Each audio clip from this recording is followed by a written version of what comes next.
Bismillahirrahmanirrahim. Assalamualaikum warahmatullahi wabarakatuh.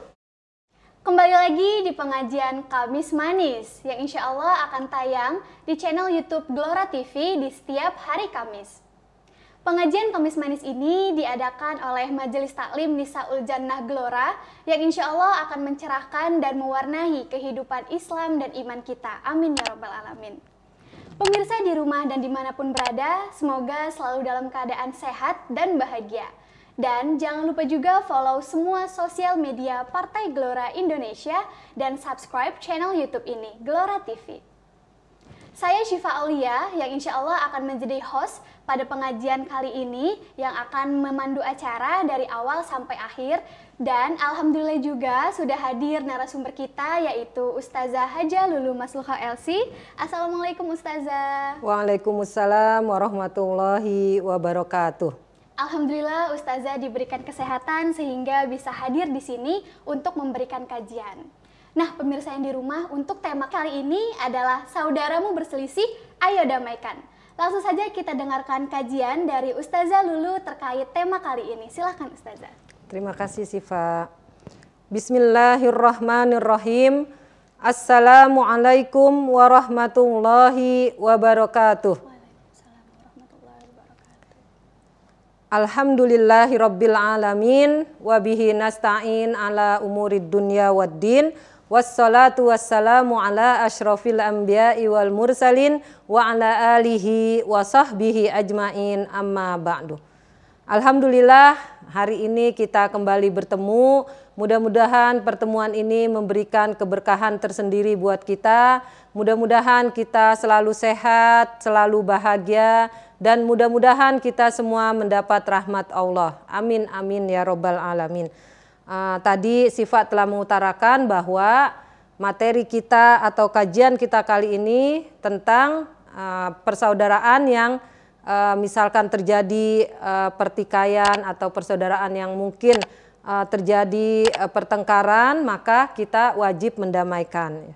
Jadi mendamaikan ini adalah perbuatan yang sangat baik di sisi Allah. Allah Subhanahu wa taala berfirman dalam Al-Qur'an surat An-Nisa ayat 128. Wassulhu khair. Kata Allah wassulhu khair.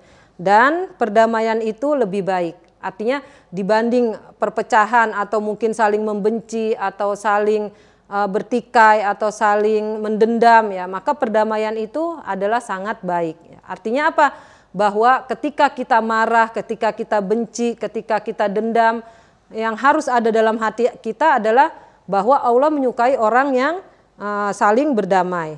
Kemudian Allah juga berfirman dalam surat Al-Hujurat, A'udzubillahi minasyaitonirrajim, Bismillahirrahmanirrahim. Innamal mu'minuna ikhwatun fa aslihu baina akhwaikum. Sesungguhnya orang-orang beriman itu adalah saling bersaudara. Maka perbaikilah antara kedua saudaramu. Artinya perbaikilah persaudaraan antara dua orang yang bersaudara atau lebih.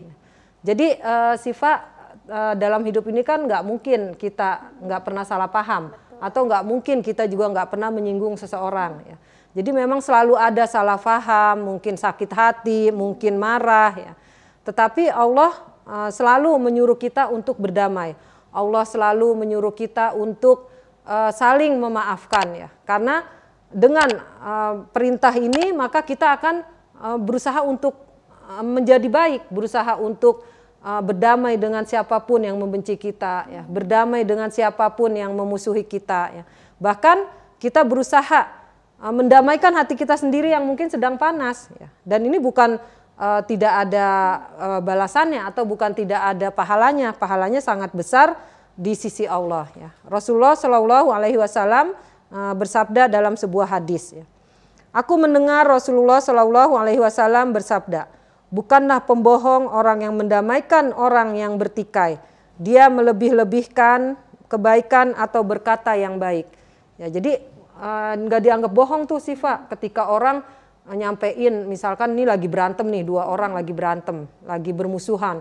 Terus yang satu mencoba nih, orang ketiga ini mencoba mendamaikan, ya, berusaha untuk ngomong dilebih-lebihin, kamu dapat salam dari si A, kemudian ngomong ke B, kamu dapat salam dari si B gitu ya, ngomong ke A dapat salam dari B, ngomong ke B dapat salam dari si A, padahal enggak ya, demi untuk mendamaikan, dan ini bukan bohong ya. Bahkan dalam riwayat Muslim ada tambahannya ya. Ummu Kulsum berkata, aku tidak mendengar Rasulullah Shallallahu Alaihi Wasallam membolehkan perkataan dusta. Jadi Rasulullah menyatakan kita tidak boleh sama sekali berdusta kecuali dalam 3 hal ya. Jadi ini termasuk bohong yang dibolehkan. Jadi bukan berarti Ustazah, pernah ada yang bertanya, Ustazah boleh nggak katanya ada bohong putih, ada bohong yang diperbolehkan ya. Ada, tapi bukan semua bohong ya, hanya 3 perkara ini ya. Yang pertama, bohong dalam peperangan ya. Yang kedua, bohong dalam mendamaikan orang yang bertikai. Dan yang ketiga adalah bohongnya seorang laki-laki terhadap istrinya dan seorang perempuan terhadap suaminya. Artinya bohong suami istri itu diperbolehkan demi untuk kebaikan bersama. Ya, misalkan suaminya bertanya, kamu dulu punya mantan ya? Enggak gitu. Padahal benar punya. Atau istrinya bertanya, kamu itu mantan kamu ya? Enggak gitu. Ya, misalkan untuk apa? Untuk mendamaikan hati istrinya gitu. Jadi itu diperbolehkan. Ustazah, kan kita harus mendamaikan saudara kita, teman kita, atau siapapun itu yang sedang berselisih. Nah Ustazah, bagaimana caranya supaya kita bisa mendamaikan mereka namun tidak sampai mencampuri urusan kedua belah pihak itu, Ustazah? Iya, jadi kan kita berusaha dalam segala sikap itu pelan-pelan, ya, perlahan-lahan. Jadi nggak boleh tergesa-gesa. Ya, dalam sebuah hadis disebutkan al-ajalatu minasyaiton. Tergesa-gesa itu dari setan, wat ta'ani minallah, dan pelan-pelan itu, perlahan-lahan itu dari Allah. Ya, jadi untuk mendamaikan pun jangan asal mendamaikan, tapi kita harus punya rencana, harus punya strategi. Ya, artinya harus punya gimana nih caranya supaya tidak ketahuan, ya. Kemudian gimana supaya bisa saling bisa damai lagi. Ya. Kalau ketahuan kan nanti malah jadi benci. Ya, takutnya malah jadi bahaya kalau kita nggak pakai siasat ya. Jadi pelan-pelan diatur gimana rencananya, gimana cara mendamaikannya. Kemudian kalau memang perlu bantuan orang ketiga, keempat ya diusahakan. Yang penting kita berusaha untuk supaya orang ini damai. Jadi begitu Sifa. Nah Ustazah, kalau orang yang sedang bertikai atau berselisih itu kan ibaratnya api dan api itu Ustazah. Nah kita kan mau mendamaikan mereka. Nah bagaimana caranya supaya kita juga nggak ikut menjadi api, tapi kita menjadi air saat mereka itu sedang berapi-api Ustazah? Iya, itu makanya gunanya bohong di sini. Ya, jadi kan misalkan ketika seorang teman kita mengadu, itu si A tuh nyakitin hati saya begini-begini, dia begini-begini. Ya, kita bukan malah, iya emang dia begitu. Emang dia sifatnya dari dulu begini gitu, dan itu membuat panas ya. Tapi kita berusaha, oh kita dengerin dulu, oh ya sampai dia selesai mengungkapkan sakit hatinya atau keluh kesahnya atau ketersinggungannya, baru kita iya sih memang kamu benar ya. Tapi coba deh pikirin lagi kamu di posisi dia. Ya, jadi ketika kita ingin menasihati seseorang, Sifa, kita coba empati. Ketika kita jadi dia gimana? Nah, kemudian kita ajak dialog dia. Ketika dia jadi orang lawannya dia ini gimana? Coba. Ya nanti kan kalau dia masih marah juga, coba kamu kita kan sesama Muslim, sesama orang beriman. Coba kita rubah tempat posisi kita. Misalkan dia diri, dia kan lagi marah nih. Kan itu ajaran Rasul ya. Ketika seseorang marah. Ya, dari diri suruh duduk, dari duduk suruh baring. Jadi kalau dia misalkan lagi diri, kita ajak posisi, yuk sini yuk, kita ajak secara nggak kerasa kita ajak duduk, ya damaikan dulu, ya. Atau misalkan dia duduk, kita ajak pindah tempat, yuk sebelah sini yuk, biar ada ibaratnya perpindahan gerakan. Ya pasti ini bukan hal yang biasa yang Rasulullah ajarkan itu. Ya Rasulullah mengajarkan sesuatu pasti ada rahasianya. Jadi memang kalau kita sadar sih kita langsung wudhu ya, atau bahkan kalau wudhu nggak mendamaikan hati kita disuruh menyiram menyiram badan kita, mandi ya, supaya apa? Reda marahnya. Karena marah itu dari api, dan api bisa dipadamkan dengan air. Ya, jadi gitu sih Pak. Kalau kitanya nyadar sih begitu, atau dia yang marah sadar begitu. Tapi kalau nggak sadar kita yang melihat, kita ubah posisi dia dari yang misalkan diri menjadi duduk, dari duduk mungkin menjadi pindah tempat dan lain-lain, begitu. Ustazah, boleh nggak sih kalau kita tuh marah-marah tuh lama banget, atau mungkin ada batas waktunya nih dari Al-Quran di Islam itu, batas waktu agar kita nggak marah-marah terlalu lama gitu, Ustazah? Iya, ada ya. Jadi istilahnya Islam pun atau Allah dan Rasulnya mengerti bagaimana kebutuhan manusia, ya terutama Allah. Ya Allah kan menciptakan kita, jadi Allah tahu, Allah Khalik, Allah pencipta, Allah maha tahu tentang makhluknya. Ini makhluk ini bisa toleransi, bisa reda marahnya dalam 3 hari. Jadi syariat menentukan kita boleh atau dapat jatah untuk mereda semua amarah kita, mereda sakit hati kita, mereda dendam kita dengan waktu 3 hari. Dan ini cukup. Jadi sebenarnya tuh sih Pak, kalau ada yang bilang pokoknya saya sakit hati seumur hidup atau saya dendam seumur hidup, itu bohong. Ya, sebenarnya kalau kita mengerti perasaan manusia itu bisa sembuh dengan 3 hari itu. Ya, jadi memang ada dalam sebuah hadis Rasulullah bersabda, ya, ketika seseorang mendiamkan saudaranya atau saudara yang mendiamkan dia, maka berusahalah untuk tidak melebihi dari 3 hari.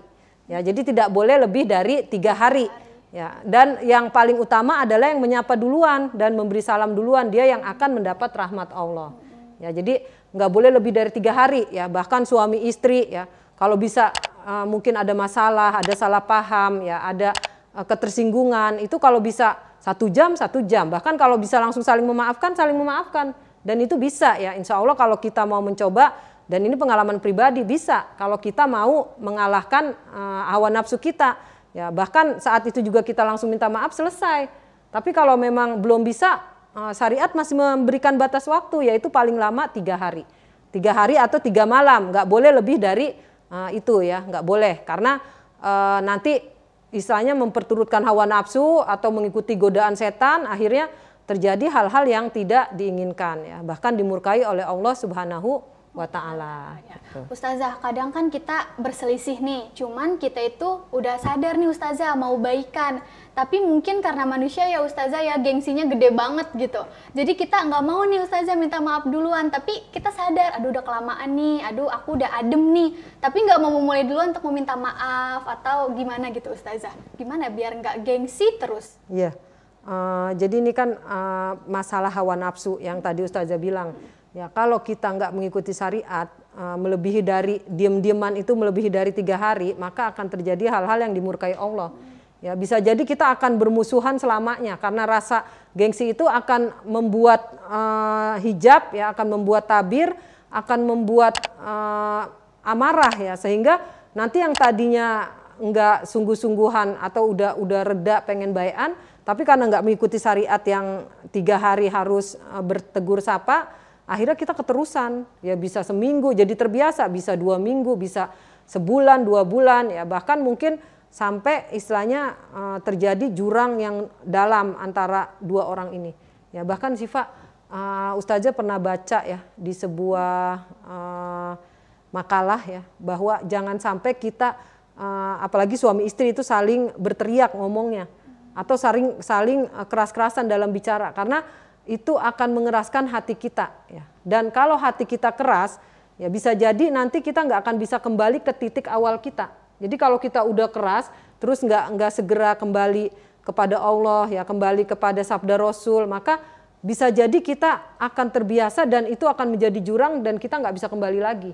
Ketika kita sudah jatuh dalam jurang itu, dalam jurang kekerasan ya, artinya kekerasan hati kita, ini yang disebut melampaui batas, dan Allah sangat tidak suka orang yang melampaui batas. Ya, begitu Syifa. Nah Ustazah, kan biasanya kalau lagi berselisih ini lebih dominan ke laki-laki nih Ustazah yang lebih cuek gitu. Jadi setiap ada masalah, ada perselisihan, itu kebanyakan laki-laki tuh kabur dulu Ustazah, nanti dulu deh biarin. Tapi kan perempuan itu maunya sekarang aja diselesaikan gitu. Nah itu boleh nggak Ustazah tuh yang laki-laki itu pergi dulu, mendiamkan diri dulu, menyendiri dulu gitu Ustazah, bagaimana Ustazah? Ya, jadi kan dalam kehidupan ini Allah ciptakan laki-laki dan perempuan adalah untuk saling lita'arofu ya, untuk saling mengenal ya potensi masing-masing, untuk sebagai khalifah, sebagai yang melengkapi, yang mengatur bumi ini sehingga terjadi kestabilan. Ya, jadi stabil nih bumi ini, ada laki-laki, ada perempuan. Ada yang kalau laki-laki kalau ada masalah pengennya diem dulu. Ya. Bagus juga sih Pak, sebab kan memang dalam hadis juga ada kata Rasulullah, kul khairon auliyasmut, katakan yang baik atau diam. Artinya diam ini kan mungkin dia kalau sifat laki-laki ini memahami daripada nanti bicaranya menyakitkan, daripada nanti mengambil sikapnya salah, emosi dan lain-lain, mendingan diam dulu. Diam ini bisa jadi juga dia menarik diri dulu. Ya, tapi memang jatahnya nggak boleh lama-lama, nggak boleh lebih dari 3 hari atau 3 malam. Ya, harus segera balik atau harus segera bertegur sapa atau harus segera katakan apa sebenarnya yang terjadi. Jangan diem aja, ya nggak boleh diem aja lebih dari 3 hari. Jadi sebenarnya boleh dalam syariat pun toleran ya sifat laki-laki ini. Ya kalau perempuan kan pengennya mengungkapkan, ya pengennya selesai saat itu juga. Padahal nggak semua kejadian itu bisa diselesaikan saat itu. Ya bahkan sifat itu disebutnya at-ta'ani minallah, al-ajalatu minasyaiton, ya. Pelan-pelan itu dari Allah, kemudian tergesa-gesa itu dari setan. Ya karena apa? Kadang keadilan itu juga tidak kita dapatkan di dunia. Ya, kadang keadilan itu kita harus bersabar menunggu sampai nanti di akhirat hisabnya. Artinya di yaumil hisab gitu, bahwa ternyata emang kita yang benar gitu. Artinya nggak semuanya juga harus kita cecer di dunia, pokoknya harus ketahuan ini dia benar, ini dia salah. Ada perkara-perkara, ada masalah-masalah yang kita kembalikan kepada Allah, kita pasrahkan. Ya, memang tidak bisa diselesaikan di dunia, nanti Allah yang akan menyelesaikan di akhirat. Jadi ada yang seperti itu sifat, supaya apa? Supaya hati kita damai, tidak dendam. Ya. Karena kita tahu keadilan Allah, pasti Allah adil. Ya, kalaupun kita tidak mendapat keadilan di dunia, kita akan mendapat keadilannya Allah di akhirat. Begitu sih Pak. Wallahu a'lam. Baik pemirsa yang di rumah, jadi kalau lagi marah, lagi berselisih, itu jangan lupa marahnya jangan lebih dari 3 hari. Dan juga kalau sudah baikan, sudah aman, sudah tenang hati kita, jangan gengsi untuk meminta maaf. Karena meminta maaf duluan itu bukan berarti kalah ya Ustazah ya, mengalah bukan berarti kalah. Justru kita menjadi pemenang karena sudah menyelesaikan masalah tersebut. Baik, terima kasih Ustazah atas kajian yang sudah diberikan untuk kali ini. Kurang lebihnya mohon dimaafkan ya teman-teman ya, karena yang lebihnya itu datangnya dari Allah dan kurangnya datangnya dari kita sendiri. Nah teman-teman yang di rumah, jangan lupa buat share video ini dan juga follow semua sosial media Partai Gelora Indonesia dan subscribe channel Gelora TV. Kurang lebihnya mohon dimaafkan. Wabillahi taufiq wal hidayah. Wassalamualaikum warahmatullahi wabarakatuh. Waalaikumsalam warahmatullahi wabarakatuh.